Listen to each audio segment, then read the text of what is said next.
guys, welcome back to my channel. Ang gagawin ko ngayon, ang gagawa tayo ng turon. Binabalatan ko muna yung saging. Yan, ganyan lang siya magbalat. Yung hiwain natin. Ganyan lang ang ating gagawin pag nagbabalat tayo ng saging. Kunti lang ang gagawin ko guys, kasi pang snack lang naman. Ganyan lang. Bilis kong magbalat. Ganyan lang siya. Yan na. Tapos na guys, ayan, nahiwa na.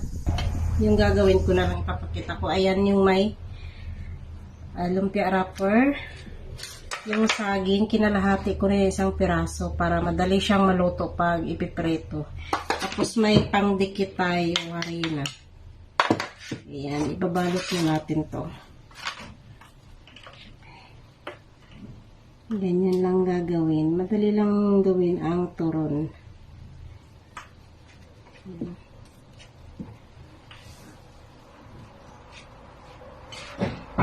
Ang snack lang, hindi pang negosyo to. Ayan. Pang snack lang siya.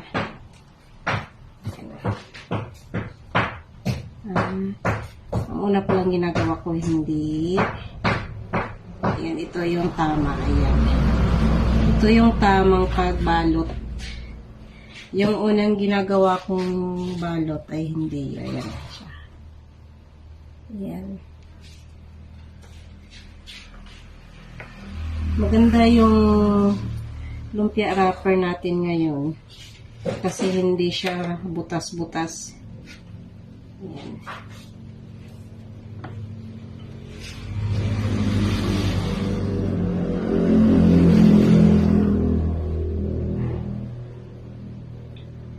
Ganyan lang. At saka hindi naman pang business to. Yung pang ano lang, pang snack lang. Ayan.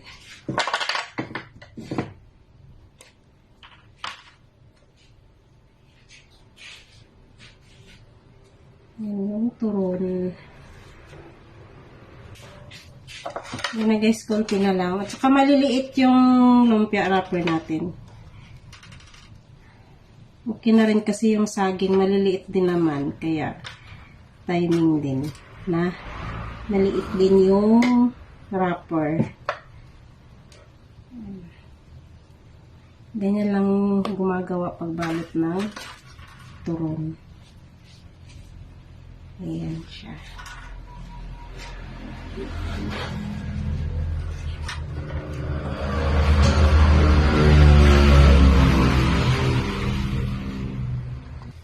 Ayan na, matatapos sa piraso na lang. Ayan.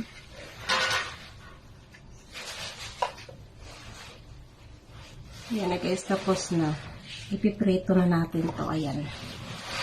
Ayan na ang aking turon. Ayan na guys, papainit na tayo ng kawali. Initin natin yung mantika.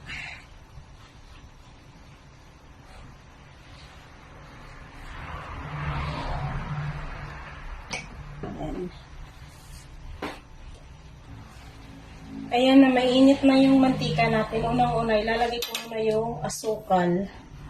Ipapatunaw ko muna yung asukal. Ayan, kailangan tunaw na tunaw yan. Para paglagay natin sa ipiprito nating turon, hindi siya magbuo-buo yung asukal. Ayan. Tunawin muna yung asukal bago ilagay yung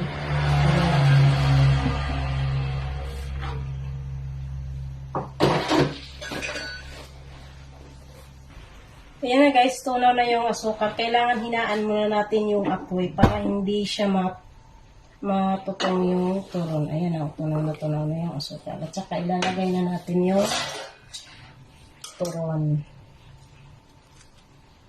Ayan. Siya. Yan, kamay na natin para madali. Yan. Yan lang guys, simpleng ano lang, luto. Madaling luto lang din yung turon.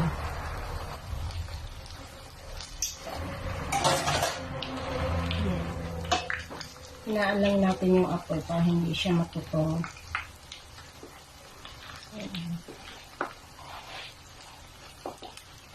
Ayan lang. Kasi pag natutong ko siya, mapait na. Mapait na yung prinito nating turon. Ayan. Tamang-tama talaga ang pagkatunaw ng asukal.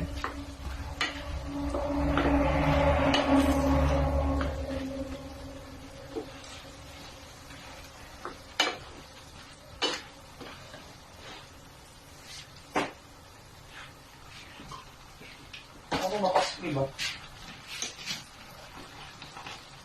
Paper sa?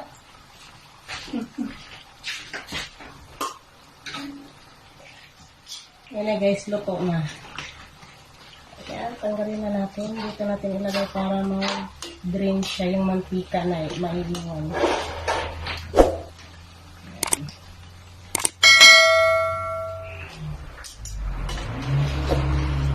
Ayan na, luto na ang ating turon. Ayan na, may pang merienda na.